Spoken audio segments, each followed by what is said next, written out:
네, 여러분 안녕하십니까? 삶으로 열어가는 아름다운 신앙간증 프로그램 오직 주만이의 김현임입니다. 어떤 아이가 시계를 가지고 놀다가 그만 시계를 톱밥 속에 똑 떨어뜨리고 말았는데요. 아이는 어지럽게 널린 그 톱밥 사이를 뒤지기 시작했습니다. 시계를 찾기 위해서. 그런데 좀처럼 시계를 찾을 수가 없었거든요. 이 아이의 모습을 탁 지켜보던 아버지가 싹 다가와서 이렇게 말을 하셨습니다. 아이야, 급할 때일수록 당황하지 말고 마음을 차분하게 가라앉히렴. 그러면 답을 찾을 수가 있단다. 하시면서 아버지는 무릎을 탁 꿇은 채 조용히 마룻바닥에 귀를 대셨는데요. 아이도 아빠를 따라서 마룻바닥에 조용히 귀를 댔습니다. 그랬더니 아주 가까운 톱밥 사이에서 째깍 시계 소리가 들렸던 거죠. 그러면서 시계를 찾게 됐다는 그런 이야기입니다. 네, 우리 인생도 이와 비슷하지 않나라는 생각을 해보게 되는데요. 인생에 시련이 닥쳐왔을 때 우리는 어디에 귀를 기울여야 될까요? 하나님의 음성에 귀를 기울이면 우리 인생의 문제의 답을 찾을 수 있지 않을까라는 생각을 해보게 됩니다. 하나님의 음성에 따라서 믿음의 길을 찾아 나선 우리의 이웃들을 만나봅니다. 삶으로 열어가는 아름다운 신앙간증 프로그램 오직 주만이. 먼저 오늘의 간증자들을 여러분께 소개해드리기 전에 이 시간 은혜롭게 채워주시는 분들부터 만나보도록 하겠습니다. 춘천 한마음교회 성도님들 환영합니다. 어서 오세요.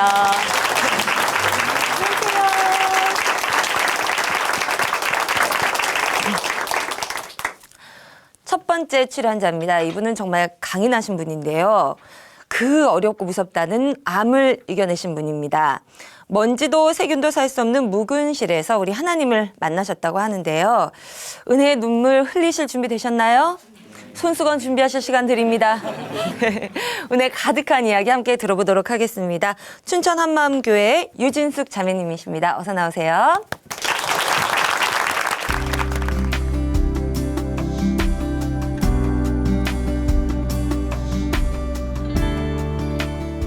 안녕하세요. 춘천 한마음교회 유진숙입니다. 저는 죽으면 그만이라고 생각했어요. 그랬던 제가 골수암으로 죽음 문턱까지 가고 나서야 죽음 넘어 부활의 삶을 사는 길이 있고 그 길이 바로 예수님이라는 걸 알게 된 간증을 나누고자 합니다. 저는 원래 철학이나 내세 이런 데는 통 관심이 없었어요. 죽으면 그만이지 생각했고 세상은 어떻게 만들어진 건지 하나님이 정말 계시는지 생각지도 않고 살았지요. 그건 저보다 더 똑똑한 사람이 해야 될 고민이라고 생각했어요. 아무튼 그런 쪽엔 정말 개념 없이 살았습니다. 저는 고등학교를 미션스쿨을 나왔지만 기억나는 건 주기도문 딱 하나밖에 없어요. 제 주위에 믿는 사람들을 보고 과잉 친절과 이중적인 모습들이 정말 싫어서 그들이 믿는다고 하는 하나님에 대해 좋은 생각을 갖지 못했어요. 오히려 하나님을 믿지 않아도 이 땅에서 착하게 사람들을 돕고 섬기며 사는 게 더 잘 살고 있는 거라고 생각했습니다. 게다가 저는 이 세상을 너무 좋아했거든요. 즐길 것도 많고 기쁨을 주는 것도 많았어요.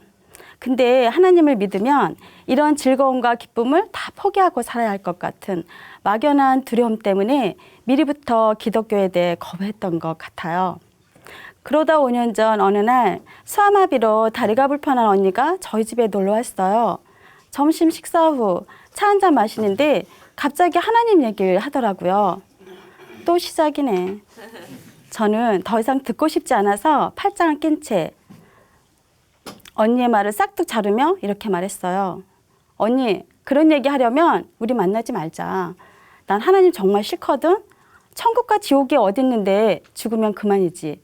나한테 하나님 얘긴 두 번 다시 하지 마. 그때 저는 미처 못 봤는데 언니는 제 모진 말에 눈물이 핑 돌았다고 하더라고요. 근데 그렇게 거절당한 언니가 한 달 뒤쯤 저에게 하나님 얘기를 또 하는 거예요. 눈물까지 흘리면서요. 그동안 저와 가족들에게 못되게 군 거 정말 미안하다면서 하나님께 회개 많이 했다고 하더라고요. 언니는 남한테는 완전 천사표로 살았지만 가족에게는 그 신경질과 짜증이 정말 장난 아니었거든요. 언니의 표정은 거의 죽을 것 같은 얼굴로 울고 있었고 저는 이런 언니가 좀 당황스러웠어요. 그래서 더도 말고 딱 5번만 복음을 들어줄 수 없겠냐는 언니의 부탁을 얼떨결에 수락했지요. 오히려 언니가 다신 저에게 하나님 얘기를 못 꺼내게 할 기회라는 생각을 했어요. 그래서 제가 복음을 다 듣고 어떤 선택을 하든 언니는 더 이상 상관하지 않겠다는 다짐을 받고 복음을 듣게 되었습니다. 그러면서 제일 놀랐던 건 예수가 실제 역사적 인물이라는 거였어요. 저는 예수를 그리스 로마 신화에 나오는 신 정도로 생각했거든요. 세계 4대 성이 난 사람이고 예수 탄생을 기준으로 BC와 AD를 나눈다고 해서 더욱 놀랐어요. 저는 제가 기독교를 싫어했던 건 하나님 자체보다 하나님을 믿는다고 하는 사람들을 보고 하나님을 알려고도 하지 않고 배척했다는 걸 알게 되었어요. 하지만 이렇게 성경에 대해 긍정적인 눈이 떠졌다고 곧바로 교회 나가진 않았습니다. 한 2년 뒤에요.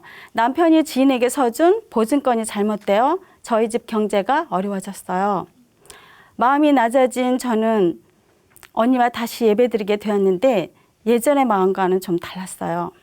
그전엔 언니가 사정해서 들었지만 이번에는 이게 정말 진짜일까? 만약 진짜라면 믿어야 되는 거 아니야? 하는 마음으로 듣기 시작한 거예요.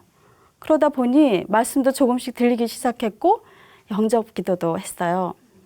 그러나 여전히 교회에 나가고 싶은 마음은 없었습니다.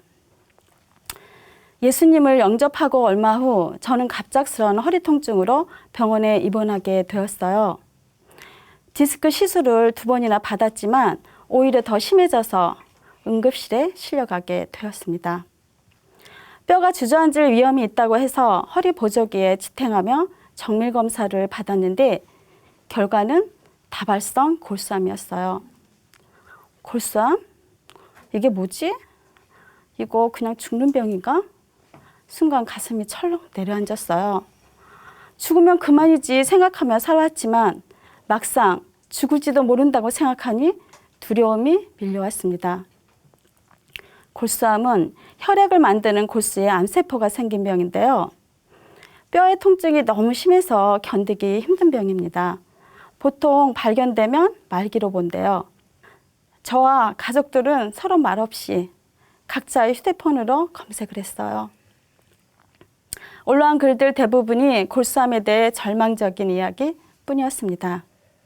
치료 과정이 골수 이식을 해야 하는데 가족이라도 골수가 맞을 확률이 25%라고 하니 타인에게 저와 맞는 골수를 구하기는 더욱 어렵다는 걸 알 수 있었어요. 그런데 저는 다행히 제 자신의 골수로 이식 수술이 가능하다고 했어요. 보통 골수암은 다른 장기에서 전이되는 건데 저의 다른 장기는 건강하고 골수 자체만 생긴 흔치 않은 경우였기 때문이에요. 그때서야 가족들은 안도하며 기뻐했습니다. 2012년 8월 지칠 대로 지친 항암 치료 과정이 모두 끝나고 드디어 골수 이식 수술을 받게 되었어요. 밖에서는 볼라벤이라는 태풍으로 온 나라가 난리가 났을 때 저는 무균실에서 생사의 기로에 서 있었습니다. 무균실은 밖으로부터의 감염 경로가 철저히 차단된 2평 정도의 1인실인데요. 침상, 샤워기, 세면대, 화장실이 갖춰진 완전 봉쇄된 공간이에요. 오직 한 면만 전면 유리창으로 되어 있어 문병도 그 안과 밖에서 인터폰으로 해야 했고요. 하루에 한 명, 면회 시간도 30분이 고작이었지요. 그곳에서 고용량의 마지막 항암 주사를 맞고 골수 이식 수술을 마치고 이식된 골수가 제 몸에 잘 생착되기까지 견뎌했던 무균실에서의 한 달은 마치 큰 죄를 지어 독방에 갇혀있는 죄수 같은 느낌이 들었습니다. 고용량의 항암 주사는 골수 이식 수술 전에 남아있는 암세포를 전멸시키기 위한 건데요. 이 과정에서 많은 정상세포까지 함께 죽게 하니 몸의 모든 기능은 만신창이가 되었습니다. 먹지 못해 속이 비었는데도 구토는 계속되었고 입안과 목이 완전히 헐어서 물조차도 넘길 수 없는 고통과 극심한 위의 통증은 진통제도 듣지 않았어요. 앉아있어도 누워있어도 주체 못하는 온몸 통증으로 울고 또 울었습니다. 거울 속에 비친 검푸른 제 얼굴을 보고 마치 죽은 자의 얼굴 같아서 소스라치게 놀라 주저앉기도 했어요. TV를 통해 태풍으로 집과 재산을 잃고 울부짖는 한 수재민의 인터뷰 영상을 보면서도 저는 오히려 그들이 부러웠어요. 그래도 저들은 살아있잖아. 모든 가치가 오직 삶과 죽음으로 결정될 만큼 그땐 온통 죽음이 저를 사로잡고 있었습니다. 내가 죽어도 이 세상은 아무 일 없이 돌아갈 것이고 우리 가족들도 처음엔 슬퍼하겠지만 결국엔 잊혀질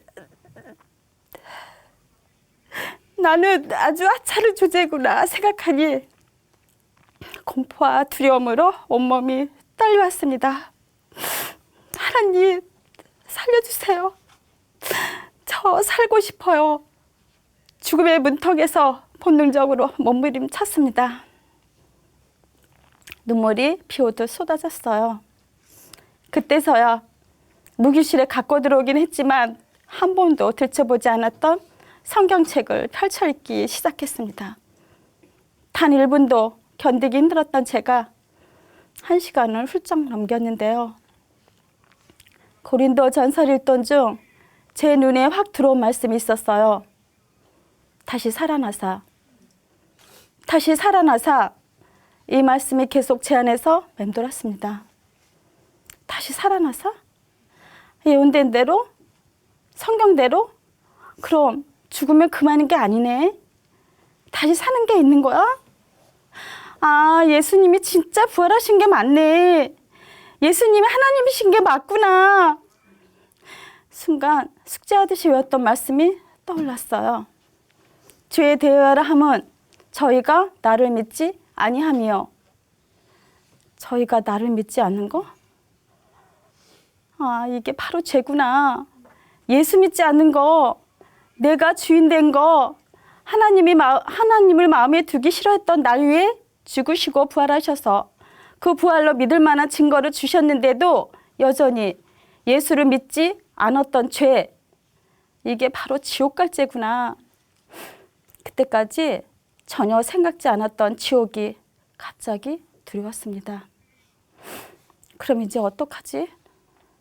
저는 기운 없어 몸을 가누지 못했지만 바로 무릎을 꿇었습니다. 하나님, 죄송해요. 저 몰랐어요. 예수 믿지 않는 게 죄라는 거 정말 몰랐어요. 회개합니다. 예수님 믿을게요. 주인으로 믿을게요. 예수님은 저의 주인이십니다. 이렇게 고백하며 한참 울었어요. 그러다 갑자기 그래, 혹시 내가 지금 죽는다 해도 부활하신 예수님이 내 주인이면 난 다시 살 수 있는 거잖아. 예수님이 죽음을 이기셨는데. 순간 죽음 넘어 부활의 삶을 사는 길이 있고 그 길이 바로 예수님이라는 게 정말 선명하게 비춰졌습니다. 그날 눈물로 범벅된 통의 기도를 드린 후 저는 언니에게 문자를 보냈어요. 언니, 나의 주를 알게 해줘서 고마워. 이젠 외롭지 않게 해줄게. 지금도 이때를 생각하면 제 가슴이 마구 떨립니다. 그날 언니에게 보낸 그 고백은 바로 나의 주, 나의 하나님께 드리는 첫사랑의 고백이었습니다. 제가 묵인실에 들어오기 전에 언니가 저에게 인쇄물을 하나 주었는데요. 그건 언니가 다니는 한마음교회 목사님과 성도들이 예배 시간에 유진숙 자매 살려주시옵소서라고 함께 기도한 통성기도의 내용이었어요. 누군지도 모르면서 전체 성도가 저를 위해 기도해 주었다는 게 정말 감격스러웠어요. 거기에 저에게 힘내라는 문자까지 보내주었어요. 저는 뜨거운 눈물로 하나하나 답장을 보내면서 맞아, 지금 나 혼자 싸우는 거 아니지? 내 옆에 분명 예수님이 계시다고 했지? 마음으로 수백 번 되뇌며 힘을 내곤 했어요. 그때부터 빨리 건강해져서 한마음교회 가고 싶다는 생각을 했습니다. 무균실에서 나온 후 저는 새로 태어난 아기가 걸음마 떼듯 모든 걸 다시 시작했어요. 다행히 이식된 골수는 제 몸에 잘 생착되어 갔고요. 골수암이라는 캄캄한 터널을 오직 빛 대신 예수님 따라 빠져나왔다는 것에 감사했어요. 저는 한마음교회 성도들의 간절한 기도응답이라고 믿었습니다. 계속 검사 과정은 지켜봐야 하고 면역 체계가 약해 조심할 것 많지만 저는 제 삶의 주인이 예수님이라는 것만으로 충분히 행복했어요. 죽어가는 육체, 지옥 갈 수밖에 없었던 영혼을 다시 살게 해주신 예수님 앞에서 이제 제가 어떻게 살아야 하는지, 무엇을 위해 살아야 하는지가 분명해지니 마음이 평안했습니다.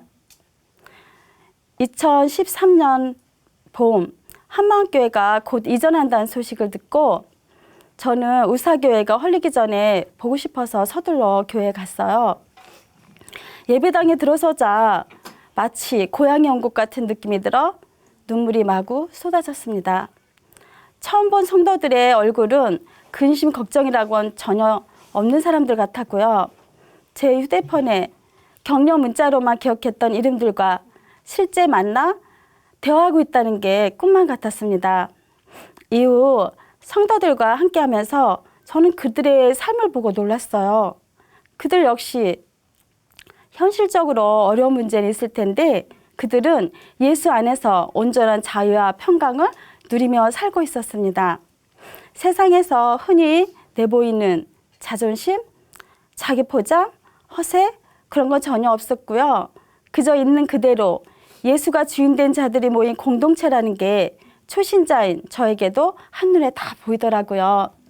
목사님 말씀처럼 누구든 간절한 마음으로 교회 나오기만 하면 오자마자 바로 부활의 주님 앞에 굴복되고 공동체를 보고 그 안에서 자연스럽게 사명자가 되는 거였어요. 저는 힘없는 나달 신앙이 아닌 함께하는 것 자체가 능력이란 말을 듣고 지체들과 함께하는 곳이라면 정말 열심히 쫓아다녔습니다. 언니 따라 교회 다니면서 저는 언니가 참 많이 변화됐구나 하는 걸 느꼈어요. 언니는 늘 남을 의식하며 살아서 마음에 자유함이 없었는데 예수님을 주인으로 모신 뒤 아주 자유해진 거예요. 남의 말에, 남의 시선에 일일이 반응하지 않고 오직 하나님의 말씀에만 집중하는 자가 되었더라고요. 저는 언니를 통해 신앙생활에서 중요한 게 바로 주대심이라는 걸 깨달았어요. 그래서 저렇게 언니와 같이 주대심을 붙들고 산다면 신앙생활뿐만 아니라 일상생활에서도 본이 될 수밖에 없겠구나 하고 생각했습니다. 어느 날 목사님의 설교를 통해 고린도후서 4장 5절 말씀을 들었어요. 우리가 우리를 전파하는 것이 아니라 오직 그리스도 예수의 주되신 것과 또 예수를 위하여 우리가 너희의 종된 것을 전파함이라. 제가 사람들에게 무엇을 전해야 할지가 정확히 보였습니다. 예수의 주되심, 그리고 내가 사람들의 종이 되는 것. 누구를 위해? 예수를 위해. 그래, 그게 바로 섬김이다. 내가 사람들을 섬겨서 혹 그들이 나를 무시할지라도 예수를 위해 한 거라면 그게 결코 헛된 게 아니지. 그때 정말 기쁨이 넘쳤어요.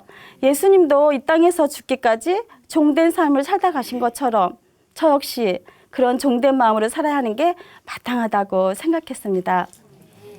제가 몸을 어느 정도 추스리고 추석을 앞둔 어느 날 저는 6남매 장남으로 제사를 중요하게 생각하는 남편에게 이렇게 말했어요. 날 살리신 분이 하나님이신데 그분은 제사를 기뻐하지 않으신데 제사는 돌아가신 부모님께 하는 게 아니라 귀신에게 하는 거래. 이건 성경에도 분명히 나와 있더라고. 사실 가정 불화까지 염려될 민감한 문제였지만 다행히 남편은 단호하면서도 간절한 저의 의견을 들어주었고 이후 저희 집은 제사를 패하게 되었습니다. 또 사람 사이를 분리시키는 악한 영이 있다는 걸 알게 되면서 사람을 미워하지 않게 되었는데요. 저희 친정엄마가 가끔 분을 내곤 하셔서 가족들 간에 갈등이 있곤 했어요. 저는 그럴 때 엄마가 좀 미웠었어요. 근데 그게 엄마의 문제가 아니라 악한 영이 엄마를 분내게 하고 저에게 미워하는 마음을 준 거였어요. 이제는 엄마가 이해되고 미워하는 마음이 사라지면서 엄마를 더욱 사랑하게 되었습니다. 요즘 지인에게 복음을 전할 때 자주 듣는 말이 있어요. 기독교 굉장히 싫어했잖아. 근데 예수를 믿어 네가? 그 순간 참 머쓱해요. 하지만 뭐 바울도 그랬으니까 하면서 담대히 고백하지요. 그때 내가 몰랐어. 원래 우리를 지으신 진짜 주인이 계시다는 걸. 그분이 바로 예수님이야. 그동안 내가 힘들었던 건 다 내가 주인 되어 살았기 때문이더라고. 저는 그들이 듣든 안 듣든 제가 복음을 전한다는 자체가 정말 기뻤어요. 이제 혹시 암이 재발된다 해도 천국 소망이 있으니 걱정 없고요. 그리고 저희 집이 경매로 넘어가서 집을 옮기게 됐어요. 하지만 저는 하나도 염려가 안 돼요. 이미 저는 예수님 안에서 다 가진 자인 걸 믿기 때문이에요. 내가 주인 되어 진짜 주인이 두드리는 문소리를 듣고도 열어주지 않았던 제가 결국은 경제적 어려움과 질병으로 혹독한 훈련을 받고서야 주인 앞에 들어왔습니다. 이 징글징글하게도 말 안 듣던 저를 끝까지 포기하지 않고 찾아와 주신 예수님께 온 마음으로 감사드리게 됩니다. 이제 저를 통해 수많은 영혼이 예수님께로 돌아올 수 있도록 기쁨으로 전도하며 사명을 다하겠습니다. 감사합니다.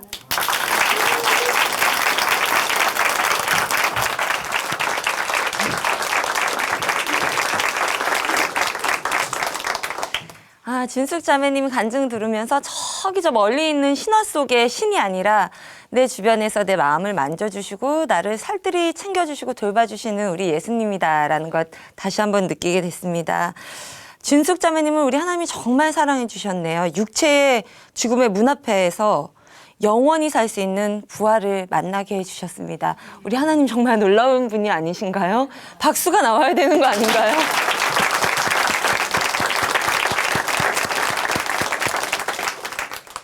다시 얻은 정말 새로운 삶이죠. 무엇을 살아야 하는지, 무엇을 위해서 살아야 되는지 지금은 정말 정확하게 아신다고 힘있게 말씀을 하셨습니다. 앞으로도 주되심을 꼭 붙잡고 영혼 유기 정말 강건하시기를 진심으로 함께 기도해 보겠습니다. 네, 아멘. 자, 아름다운 믿음의 고백을 통해서 하나님의 은혜를 함께 나눠가고 있습니다. 삶으로 열어가는 아름다운 신앙간증 프로젝트 오직 주만이. 이제 두 번째 간증자를 여러분께 소개해 드리겠습니다. 딸부잣집에서 태어나셨네요. 사녀 일남 가운데 둘째로 태어나셨는데요.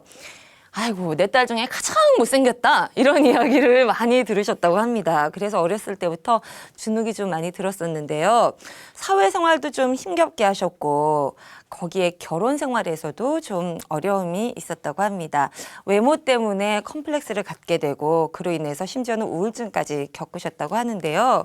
이러니 자매님이 자신의 진짜 정체를 알게 되셨다고 하네요. 그 정체는 누가 알려주셨을까요? 함께 그 이야기 들어보도록 하겠습니다. 춘천 한마음교회 김성숙 자매님 어서 나오세요.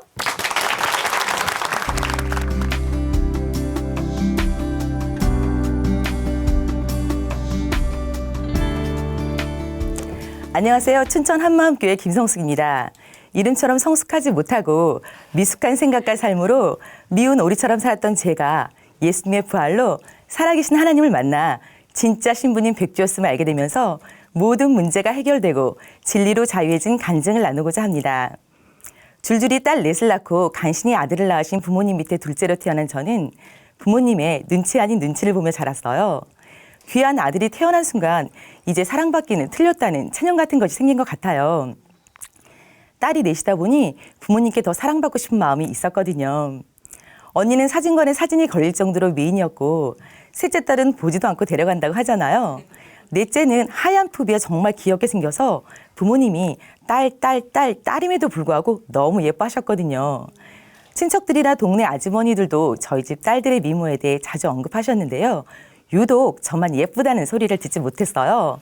그런데다가 엄마도 한 번도 저에게 예쁘다는 얘기는 하시지 않았고 누굴 닮았는지 너 참 못생겼다라고 하신 적도 있었거든요. 지금 보면 엄마랑 저랑 제일 많이 닮았다고 하는데도 말이죠. 저만 못난이었어요. 더군다나 초등학교에 들어가면서 짓궂은 남자아이들과 많이들 다투잖아요. 제가 키도 크고 덩치도 있어서 특히 남자아이들이 저에게 덤비다 대걸레로 많이들 맞곤 했는데요. 힘으로 안 되니 얼굴을 가지고 놀리기 시작했어요. 납작 코에 광대뼈가 툭 나왔대요 라고 말이죠. 그렇게 저희 외모에 대한 아픔이 시작되었고 자매들 중 얼굴이 가장 못났던 저는 누가 뭐라 하지 않아도 늘 위축되었거든요.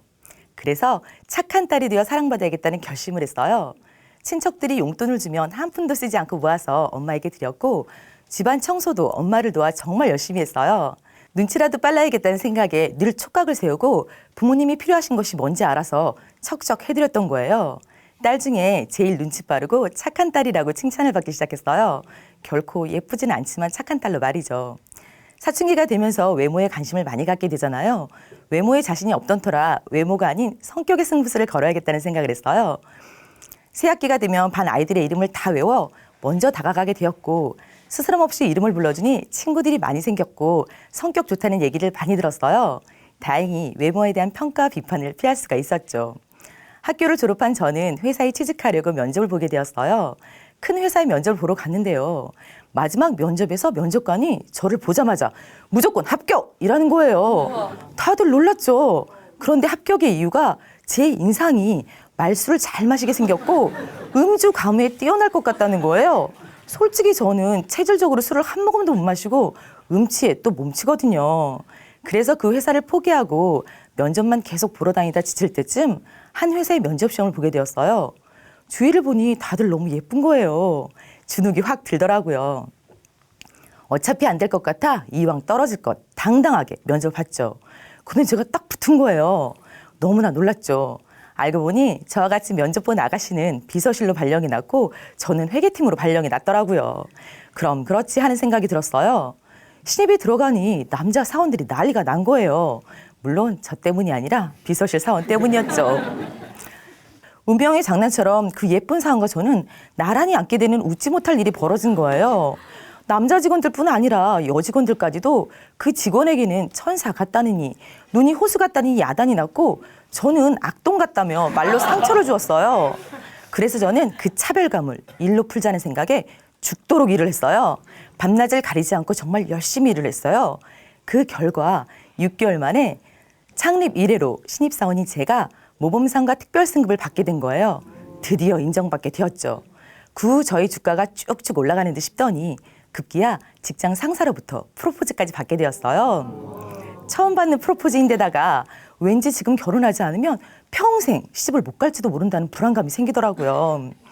부모님도 예쁜 언니는 걱정이 안 되는데 제가 걱정이 되었는지 언니를 앞질러 결혼을 하라고 승낙해 주신 거예요.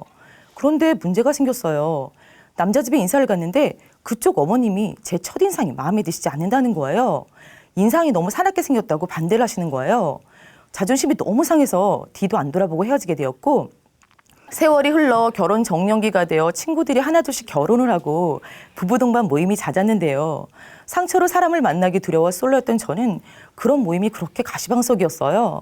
모임을 나가자니 어색하고 안 나가자니 자존심이 상하고 어차피 쌍꺼풀도 짝짝이고 좋은 인상도 물 건너 간판에 몸매라도 가꾸자라는 생각에 4사 사이즈의 승부수를 걸기로 했죠.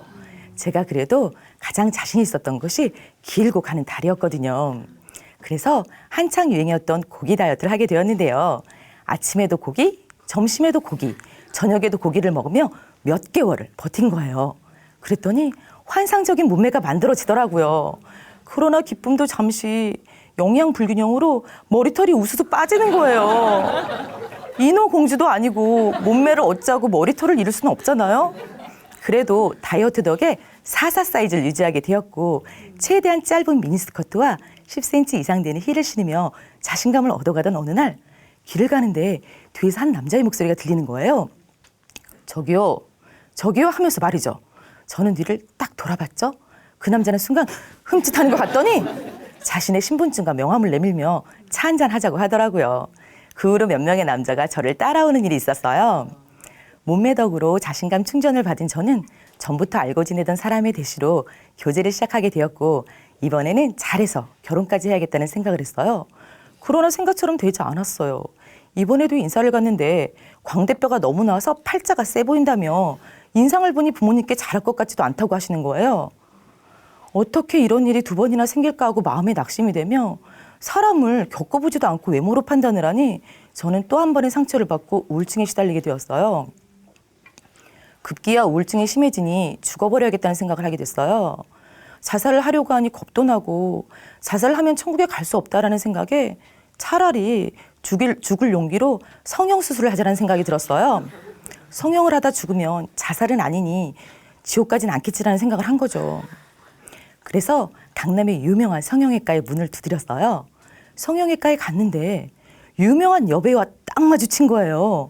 진짜 예쁘더라고요. 아, 이 배우도 여기서 성형을 했구나 생각되어지니 그 병원이 무한 신뢰가 가더라고요. 상담을 받는데 의사는 광대뼈를 깎고 코를 세우자고 견적서를 내밀었어요. 그리고 수술 과정을 설명하는데 정말 끔찍한 거예요. 머리카락이 있는 부위를 절개해서 얼굴 피부를 벗긴 다음 광대뼈를 톱으로 깎고 코를 세우고 다시 피부를 당겨 머리카락 사이로 꿰맨다는 거예요. 너무 자세한 수술 과정을 설명하는 의사를 보며 혹시 내가 견적이 안 나오는 얼굴이라 겁을 확 줘서 돌려보내려고 하나 하는 생각까지 들었어요. 그렇게 자세히 설명하면 무서워서 누가 수술을 하겠느냐고요. 그러나 저는 하기로 했습니다. 수술 날짜를 잡은 후 밤마다 악몽을 꿨어요. 톱으로 얼굴을 잘라 피가 철철 나는 꿈 같은 거죠. 잠도 오지 않고 너무 괴로워서 후배에게 기도 요청을 했어요. 후배는 제 얘기를 다 듣고는 성경 말씀을 찾아가며 하나님의 뜻이 아니라는 거예요. 하나님이 주신 몸에 손을 대는 것은 죄를 짓는 거라고 말이죠. 저는 솔직히 하나님이 원망스러웠어요. 누구는 예쁘게 지으시고 누구는 이렇게 지으시고 하나님이 살아계신데 왜 내 고통을 모르시냐고 누구에게 거절당하는 이런 기분을 하나님이 아시냐고 하면서 말이죠. 저는 하나님이 실패적이고 부모님의 애물단지라는 생각밖에 들지 않았지만 그러나 솔직한 심정은 누가 나를 말려줬으면 좋겠다는 생각을 했어요. 하나님도 나를 버리셨는데 누구한테 잘 보이자고 이렇게 큰 수술까지 해야 하나 생각이 드니 회의감이 몰려온 거예요. 못 이기는 척하고 수술 전날 한 통의 전화로 없었던 걸로 하자고 하니 단번에 네 그렇게 하세요 그러는 거예요. 제 수술이 자신 없었던 게 분명하더라고요. 그날 이후로 외모에 대해 완전히 포기하고 다시 일만 죽도록 했어요. 앞으로는 나를 위해서만 철저히 살자는 생각으로 돈을 버는 대로 맛있는 건 먹고 좋은 데 구경 가고 배우고 싶은 것을 다 배우며 살았죠. 그런데도 늘 마음은 공허하고 만족감이 없었어요. 그 무렵 충격적인 사건이 생겼어요. 평소 친하게 지내던 사촌 오빠가 갑자기 교통사고로 죽었다는 연락을 받은 거예요. 병원으로 급히 갔는데 수의를 입고 누워있는 오빠의 모습은 평안히 잠을 자고 있는 듯 보였어요. 저는 그때 시체를 처음으로 봤어요. 그 모습을 넋놓고 바라보고 있는데 정신이 하나도 없는 거예요. 육신은 멀쩡한데 영이 떠난다고 생각하니 정신이 하나도 없더라고요. 그때 드는 생각이 뭐야 육체가 다가 아니잖아. 영이 떠나면 죽는 거잖아 라는 생각이 들며 죽음에 대한 공포가 밀려왔어요.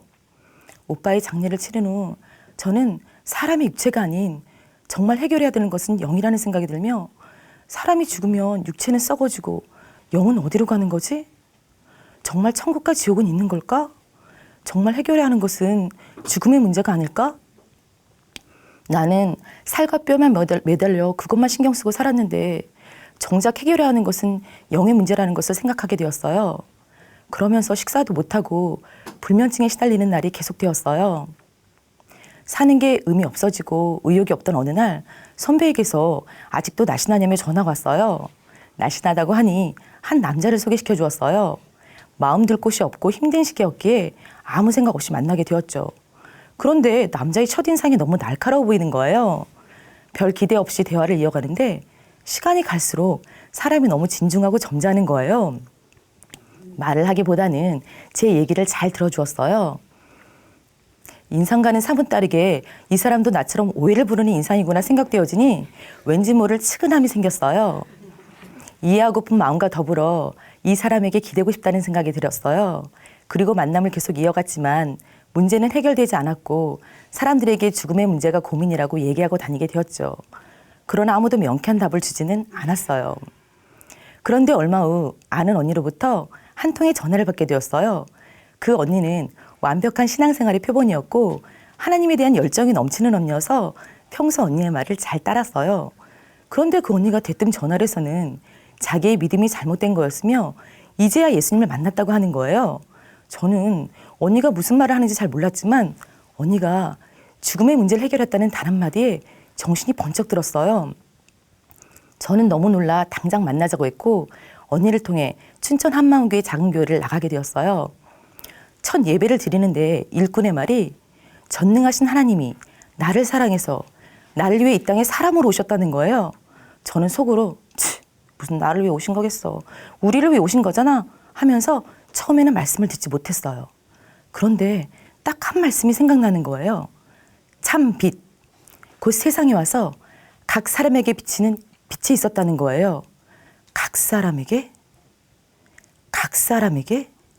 이 말이 자꾸 생각나는 거예요. 각 사람이라면 나에게도 오신 거네? 이 못생기고 자전거 없는 나에게도 오셨다고 생각하니 그간의 하나님에 대한 오해가 풀리기 시작했어요. 저는 그런 예수님이 더 알고 싶었어요. 그러다가 수련회에 참석하게 되면서 내가 주인 되어 내 마음 내 뜻대로 산 죄를 대신해 십자가에서 죽으신 예수님을 만나게 되면서 하나님께 회개하게 되었고 부활하셔서 나의 모든 문제, 특히 죽음의 문제를 해결해 주신 예수님을 주인으로 영접하게 되었어요. 그 목사님의 반복되는 부활의 말씀을 들으며 부활이 성경 전체를 아멘할 수 있는 마스터 키임을 알게 되면서 말씀이 실제가 되는 경험을 하게 되었어요. 성경의 모든 말씀이 나를 위한 사랑의 고백으로 들리기 시작한 거예요. 목사님께서는 예수님이 우리의 가난과 질병도 짊어지셨다고 선포하시며 이사야 말씀으로 예수님도 고운 모양도 없고 풍채도 없으셨으며 우리 보기에 흠말 아름다움이 없었다고 하시는 거예요. 예수님이 외모가 별로셨다고? 솔직히 성화에 보면 예수님이 참 잘생기셨잖아요. 저는 한 번도 예수님이 못생겼다고는 생각해 보지 않았어요. 저는 순간 예수님이 나의 못생김도 감당하셨구나 라는 말씀으로 들렸어요. 예수님도 흠말 아름다움이 없으신 분이셨고 이 땅에서도 사람들에게 거절당하셨잖아요. 제가 외모로 고통받고 거절당했을 때 예수님께서 그 아픔을 다 하셨다고 생각하니 마음이 참 아팠어요. 종의 모습으로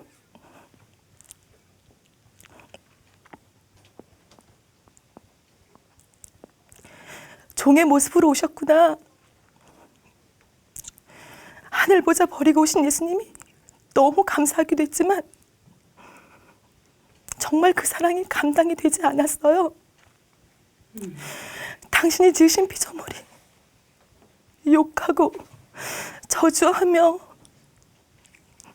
원망하고 거절할 것을 아시며 오신다는 것이 그런 사랑이 세상엔 없는 거잖아요. 이 모든 말씀이 부활이 선명해지니까 더욱 실제가 되며 부활체까지 사모하게 되었어요. 엠마오로 가는 제자들이 부활하신 예수님을 못 알아보는 말씀을 읽으며 부활체는 다른 거구나. 이 땅의 모습과는 다른 것이구나.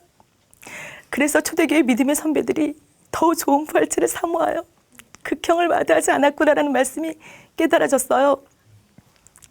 외모에 대한 인생의 방황이 완전히 끝났습니다.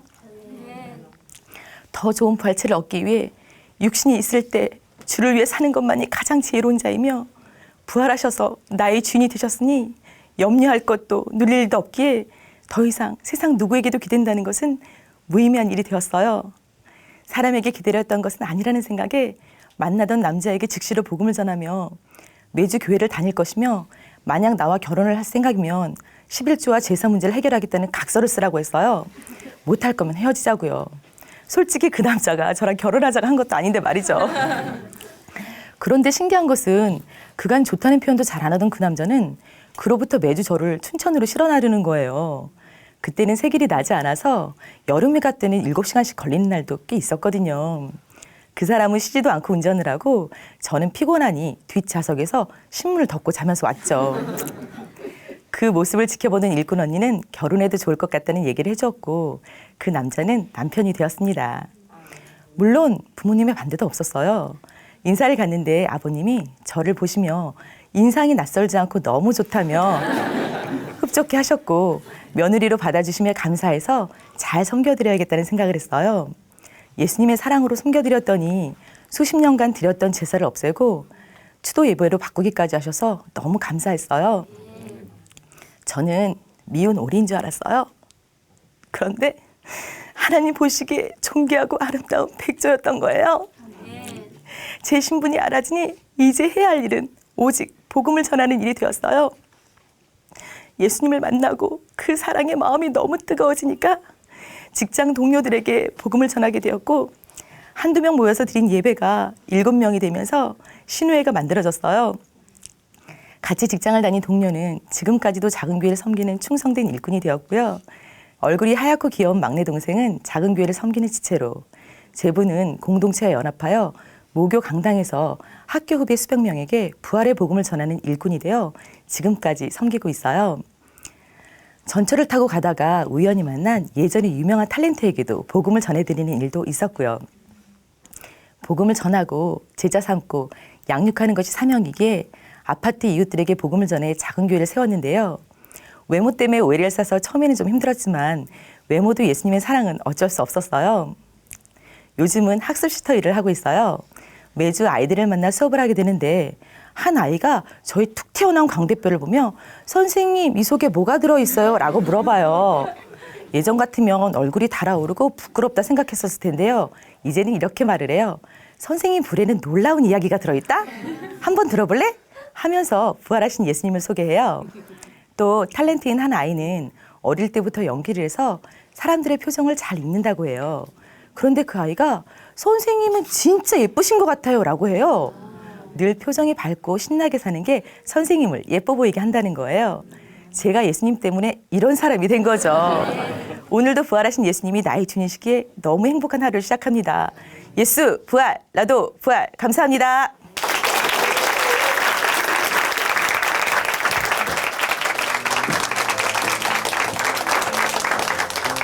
김성숙 자매님, 그녀의 정체는 하늘나라의 백조였네요. 네. 성격까지 미인인 우리 김성숙 자매님 간증 참 고맙습니다. 우리가 아닌 참 빛으로 각 사람에게 찾아와 주신 우리 예수님을 만날 수 있는 간증이었는데요. 누구나 컴플렉스를 갖고 살아가죠. 외모가 아니라고 해도, 성격이라고 해도 말이죠. 누군가에게 내보이기 싫은 나의 못난 면까지 담당해 주시고 감당해 주신 우리 하나님 정말 감사합니다라는 말씀이 나오는 간증이었습니다. 자, 우리 김성숙 자매님 간증 참 좋았죠? 예, 오늘도 은혜로운 시간 함께 나눴습니다. 이 시간 이제 찬양과 함께 마무리해 보도록 할 텐데요. 하효정 자매님이 불러주시는 주 안에 있는 나에게 찬양 들으면서 이 시간 마무리해 보도록 하겠습니다. 은혜 가득한 하루 보내시기 바랍니다. 고맙습니다.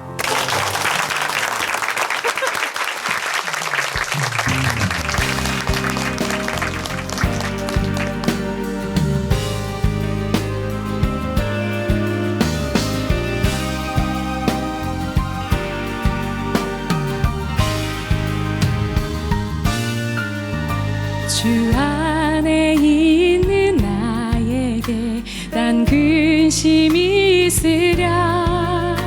십자가 밑에 나가 내 짐을 풀었네.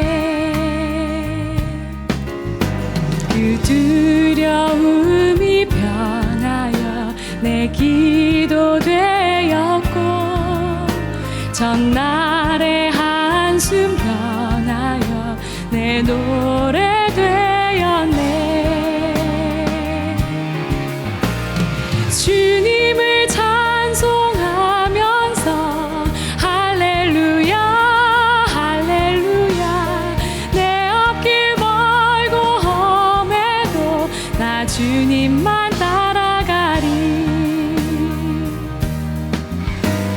내 주는 자비하셔서 늘 함께 하시고 내 궁핍 밤을 아시고 늘 채워주시네.